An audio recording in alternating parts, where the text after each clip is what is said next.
kilograms, mga kaibigan. Talking about pangils, okay, pangils diet, mga kaibigan. Back into the world, crocodiles can consume 5% of their body weight. Now, as what I have said po kanina, pangil weighs 1,000 kilograms. Ilan po kaya ang 5% nun?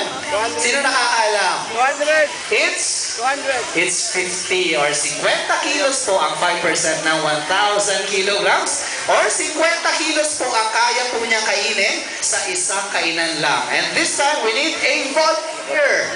Sino may 50 kilos? Wala. Okay, biro lang mga kaibigan. Kung gusto niyo po makita paano siya kumain, pwede po kayong bumalik every Wednesday. Example 4, pangils feeding, pinapakain po namin siya. Diyan niyo po masasaksiyan kung gaano po karami ang kaya niyang kainin sa isang kainan lang. Alright? This time mga kaibigan, pagkalawin po natin si Pangil.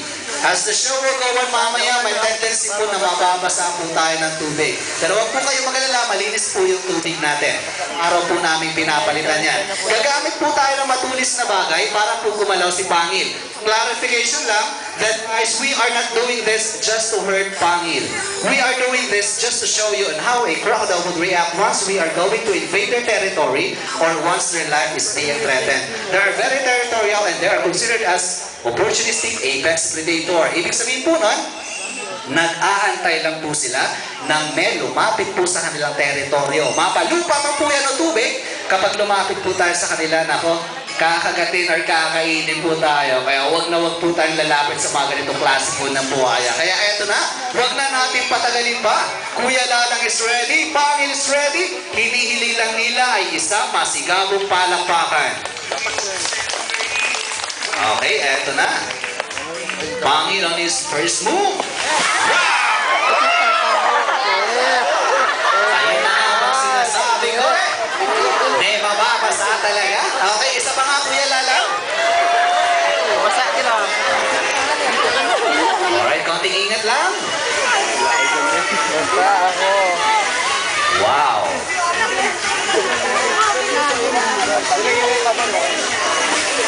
Alright. Ako, ang lakas po ni Pangil mga kaibigan.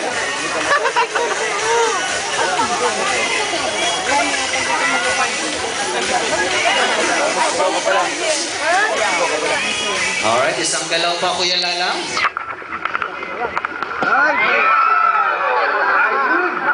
Pinabangan si ate.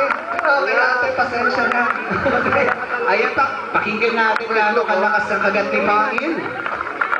Okay, mighty power! Naku mga kaibigan, ang lakas na nun. Isa pa nga Kuya Lalang, pakinggan uli natin.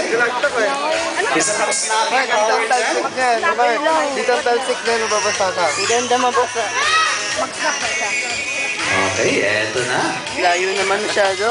Sa lakas po ng kanilang fighting power, mga kaibigan, may posibilidad po na naaaalisan po sila ng ipin. Pero huwag po kayong mag-alala, their teeth are replaced continuously throughout its life. Wala po silang permanent ipin.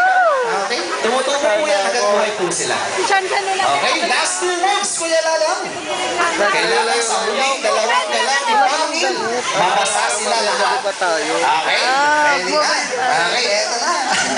Last 2 moves.